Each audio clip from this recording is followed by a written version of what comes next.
Olá, este é o primeiro Antena Sonora de 2018 e o nosso convidado de hoje tem 21 anos, mas um currículo super extenso.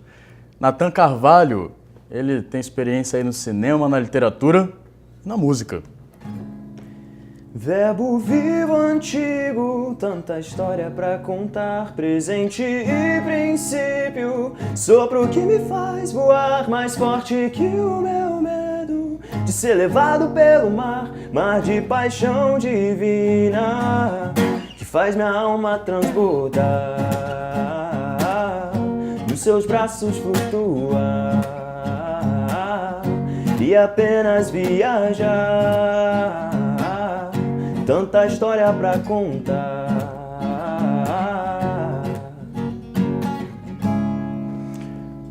Muito bom. O Nathan é aluno de cinema aqui da PUC, acabou de lançar um disco, seu primeiro autoral, né? Isso. Repleto de críticas sociais. Como que ele nasceu? Como que... Então, é o que eu falo pra todo mundo. Eu ainda não entendi direito como exatamente o disco nasceu. Porque ele só... Do nada a gente tinha um disco formado. A ideia inicial que eu tive com o Matheus, um amigo meu, a gente estava sentado numa mesa de restaurante e eu falei, cara, eu tô a fim de gravar 2 músicas, tirar isso da cabeça. Eu tinha acabado de sair de um projeto anterior que era um filme, que me demandou muito tempo e tudo mais, eu queria espairecer um pouco nas férias e gravar essas 2 músicas. E a gente foi pro estúdio, e o estúdio tinha um pacote de gravação de 4 faixas, ou pelo menos eles tinham entendido que o projeto eram 4 faixas. Aí eu falei, não, são só 2. Eles, cara, mas se vocês quiserem, a gente pode gravar 4. E aí agora a gente acabou gravando 6. Então o negócio foi crescendo, assim, para além das 2 músicas iniciais. E à medida que a gente foi criando tanto as faixas restantes do disco, quanto a harmonia, os arranjos e tudo mais, a gente foi vendo que elas conversavam muito e a gente conseguia amarrar isso num disco e um conceito específico. E você tem trabalhos como diretor também, né? Você dirigiu o filme Projeto Reformadores, que inclusive estreou no Odeon.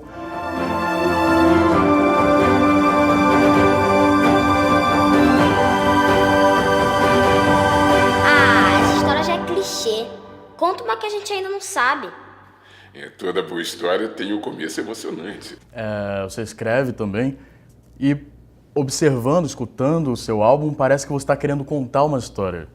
Como que funciona isso para você?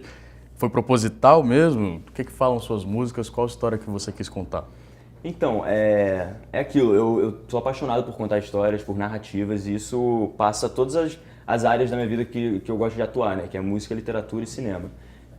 No caso do cinema, do Projeto Reformadores, foi uma história criada, produzida e dirigida por mim e um amigo meu, Rafael. Então foi uma produção em parceria, Rafael Duzzi.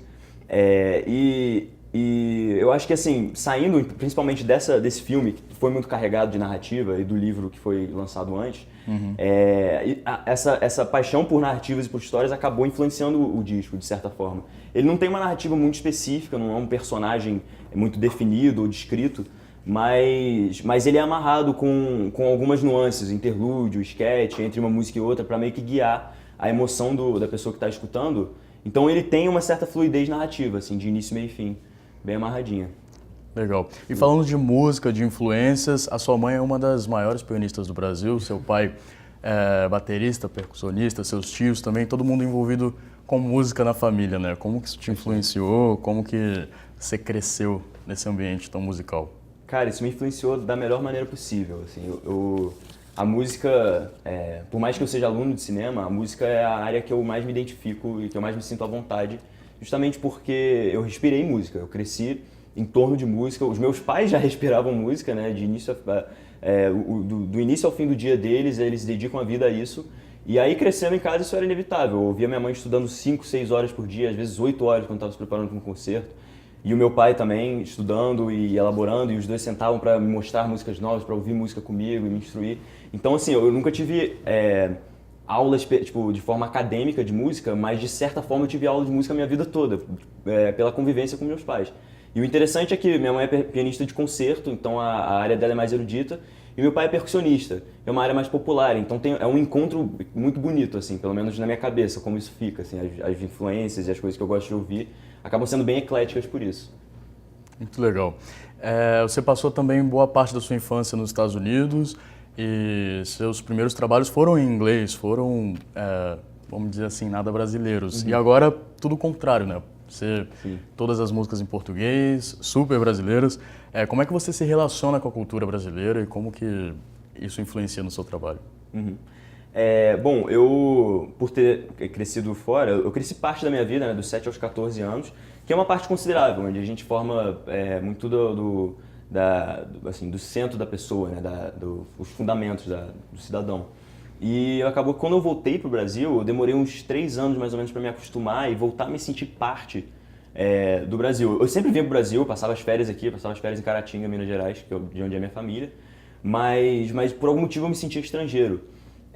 E aí eu encontrei o meu caminho de volta ao Brasil, que é o meu país, através da música, quando eu comecei a meio que pesquisar isso mais e procurar mais assim, a sonoridade brasileira. Isso veio recentemente com alguns festivais de música que eu fui, que são bem regionais, tipo Prosa e Canto em Goiás, que eu comecei a ficar apaixonado por certos gêneros de música brasileira que eu não conhecia tanto.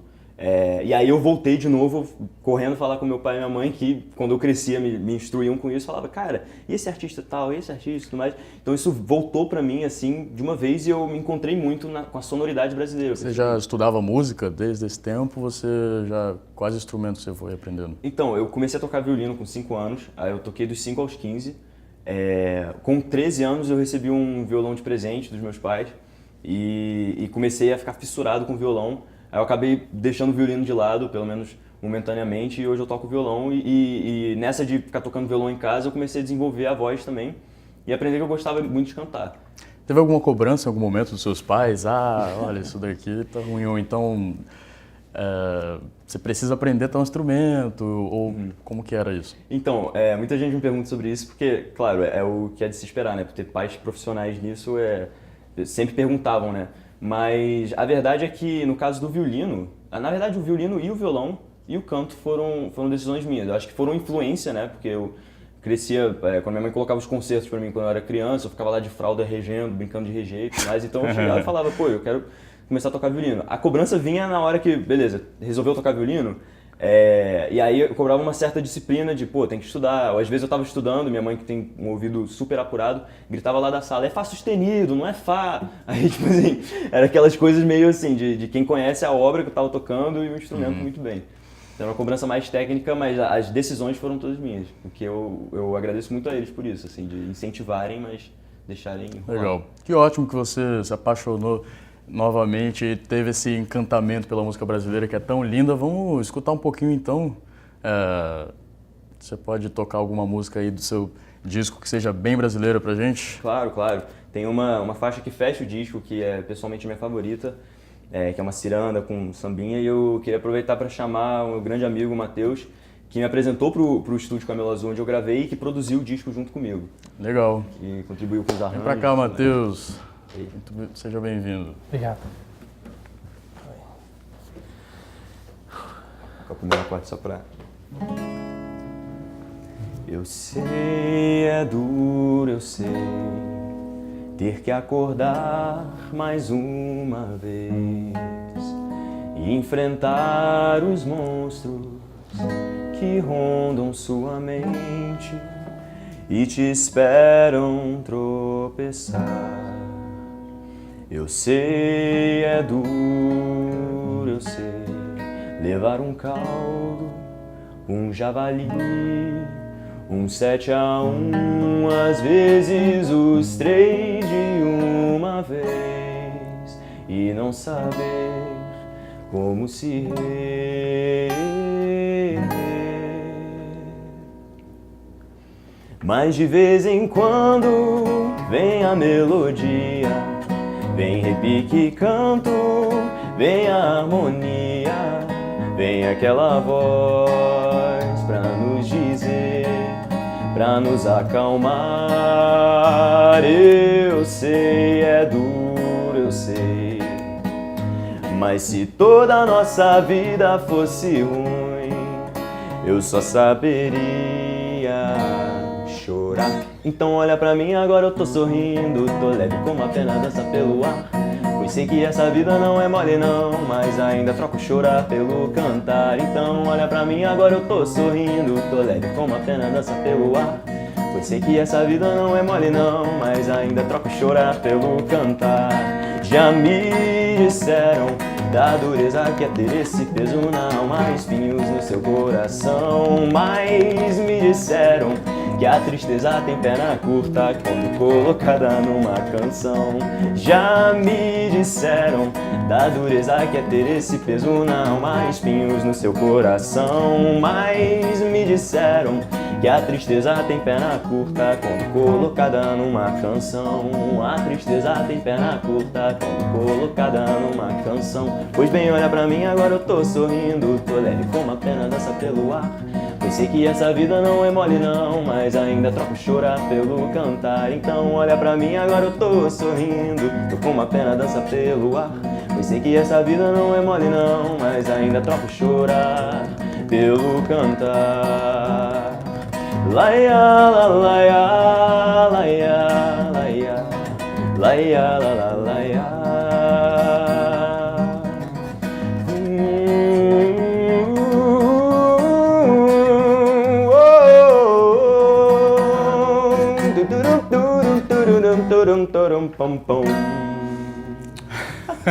Muito bom. O disco tem essa pegada brasileira, mas vocês têm um gênero específico porque mistura um pouco, né? Mistura bastante. Isso é uma conversa que a gente tem constantemente, né? De definir especificamente um gênero pro disco, e eu acho que a gente acabou desistindo de definir.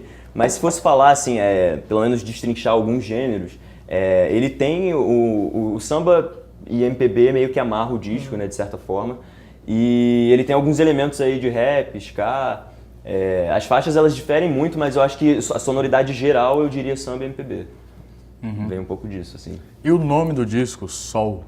Por que esse nome? Qual o significado dele? Então, Sol é uma sigla, na verdade. Eu vou deixar só Sol porque eu acho que é algo bem positivo, assim, que traz uma alegria, pelo menos a galera que já ouviu o nome, né?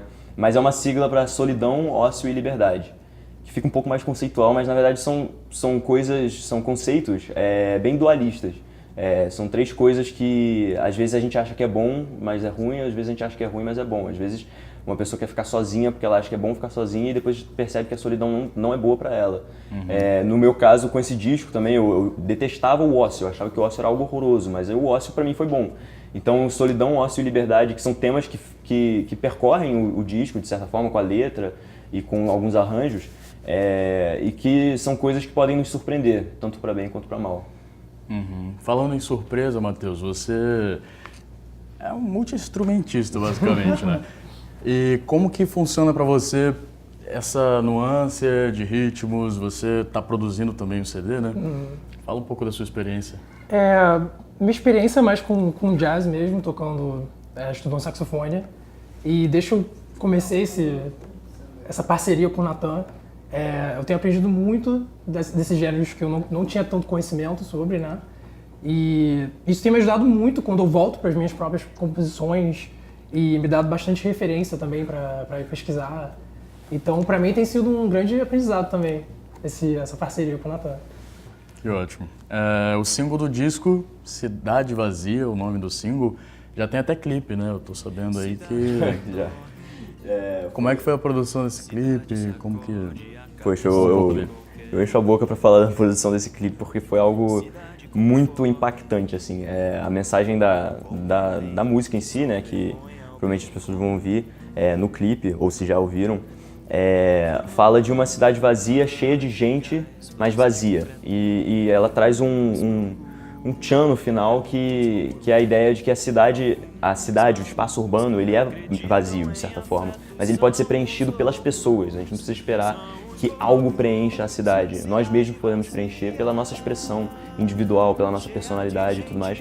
E a gente pôde contar no clipe com pessoas do Rio de Janeiro inteiro, vários figurantes, dançarinos, pessoas de tudo quanto é jeito, se expressando de formas diferentes. E foi algo lindo, assim, foi uma festa que a gente fez nos dias de gravação, assim, que foi incrível. Mas se eu pudesse, eu transformava essa cidade com um apagão.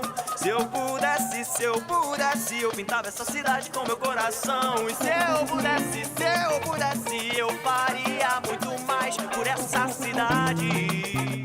Você já tinha tocado na rua antes da gravação desse clipe, Matheus? Desse jeito não. Muito fechado.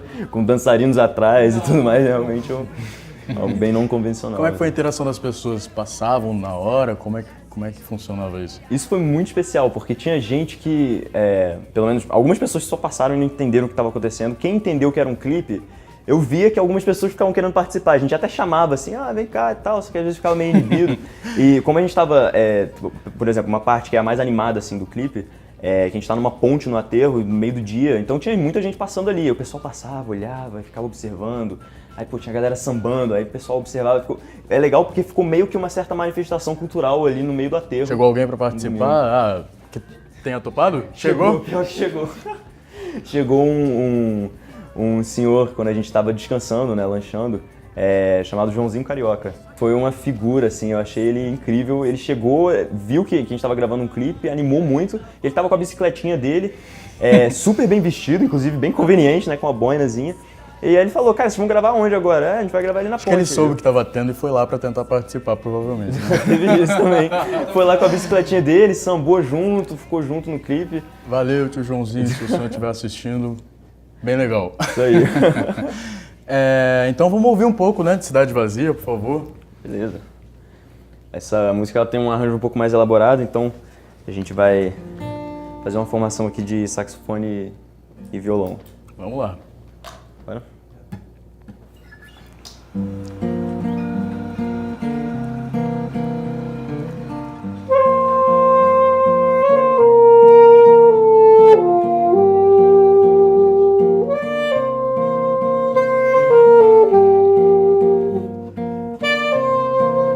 Cidade não dorme, cidade sacode a cabeça de qualquer um. Cidade conforme qualquer lei que sobreponha o bem comum. Câmara de gás, floresta de concreto. Uns procuram terno, outros procuram teto. E alguns malucos que ainda acreditam em afeto são os loucos, são os bobos. Cidade vazia, cheia de gente, mas tão vazia. Cidade sem cores, cheia de tinta, mas faltam cores. Cidade vazia, um show de horrores a cada dia.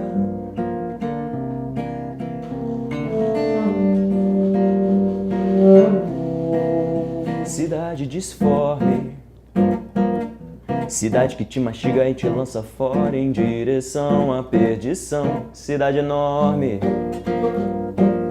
cidade que castiga quem não aprende a sua lição. Não, não, não, câmara de gás, floresta de concreto.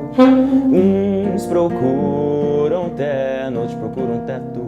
E alguns malucos que ainda acreditam em afeto são os loucos, são os bobos. Cidade vazia, cheia de gente, mas tão vazia. Cidade sem cores, cheia de tinta, mas faltam cores. Cidade sem cores, sempre em cartaz o show de horrores. Mas se eu pudesse, eu transformava essa cidade com um apagão. Se eu pudesse, eu pintava essa cidade com meu coração. E se eu pudesse, eu faria muito mais por essa cidade. E se eu pudesse, eu transformava essa cidade com um apagão. Se eu pudesse, eu pintava essa cidade com meu coração. E se eu pudesse, eu faria muito mais por essa cidade. Vambora!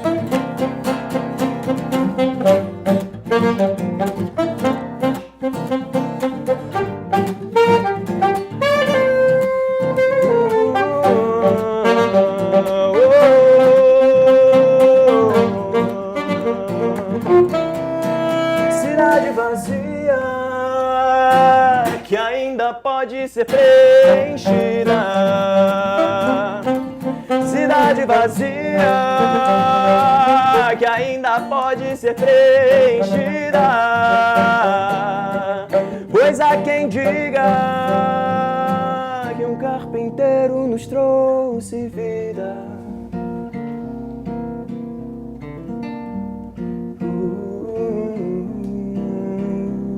Vida.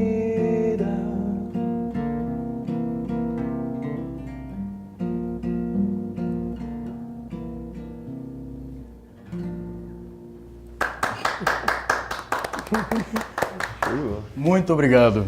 Cara, foi uma honra, um prazerzão estar aqui. Muito obrigado. Eu que agradeço. Obrigado a vocês.